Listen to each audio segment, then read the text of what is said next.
আসসালামু আলাইকুম। আপনাদের সামনে আরও একটা নতুন ভিডিও নিয়ে চলে আসলাম। তো দেখুন, আমাদের পেঁয়াজের জমি আপনাদেরকে বিগত ভিডিওতে দেখিয়েছিলাম। পেঁয়াজ কীভাবে রোপণ করতে হয়, কীভাবে চাষ করতে হয় এবং গাছের বয়স কতদিন ছিল তখন দেখিয়েছিলাম। তো আজকে 1 ডিসেম্বর 2025। তো আজকে গাছের বয়স মিনিমাম 14 কি 12-13 দিন হবে। তো গাছ দেখুন কি সুন্দর বের হয়েছে। আমরা প্রথমে একবারে সেচ দিয়েছি যেদিনকে লাগিয়েছি তার পরের দিন। তো তখন আপনাদেরকে ভিডিও করে দেখিয়েছিলাম গাছের পরিস্থিতি এবং এখন দেখাচ্ছি গাছের পরিস্থিতি। তো একটা সেচই দিয়েছি, এখন জমিতে সেচ প্রয়োজন। দেখুন কি পরিমাণে শক্ত হয়ে গেছে। তো আমরা পানির ব্যবস্থা খারাপের জন্য আমরা সেচ প্রদান করতে পারছি না।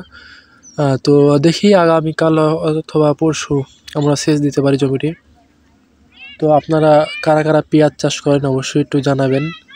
পেঁয়াজের জমি কাদের, আমরা সাধারণত নভেম্বর মাসে পেঁয়াজ চাষ করি। তো আমাদের এই জমিটি 2 কাঠা, এই যে দেখুন 2 কাঠা। তো 2 কাঠা জমিতে আমরা পেঁয়াজ চাষ করেছি। তো পেঁয়াজ আপনারা জানেন আমাদের পেঁয়াজ আছে, রসুন আছে, সিম আছে, পুঁইর বিচি আছে বর্তমান। তো এইগুলো নিয়ে আপনাদেরকে ভিডিও দিয়ে থাকি। পটলের ভিডিও দিয়েছি, আপনাদেরকে হলুদের ভিডিও দিয়েছি, করলার ভিডিও দিয়েছি, শসার ভিডিও দিয়েছি। তো যারা যারা দেখেননি তারা দেখে আসতে পারেন। আর পেঁয়াজের পরিস্থিতি দেখুন, জমির অবস্থা দেখুন কি পরিমাণে ফেটে গেছে। তো পানির প্রয়োজন। আর দূরত্ব দেখুন, একটু আমরা একটু দূরত্ব বজায় রেখেই লাগাইছি। দেখুন এই দিকে একটু পাতলা লাগিয়েছে, ওই দিকে একটু ঘন লাগিয়েছে, দেখার জন্য যে কোন পেঁয়াজটি ভালো হয়, ঘন পেঁয়াজ ভালো হয় না পাতলা পেঁয়াজ ভালো হয়। তো এই যে দেখুন আমাদের জমিটা আপনাদেরকে একটু পরিদর্শন করে দেখাই।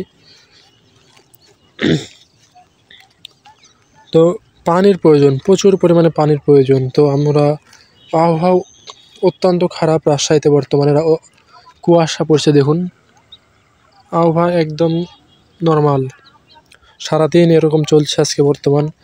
তো আপনাদেরকে দেখানোর চেষ্টা করছি যে আপনারা দেখুন।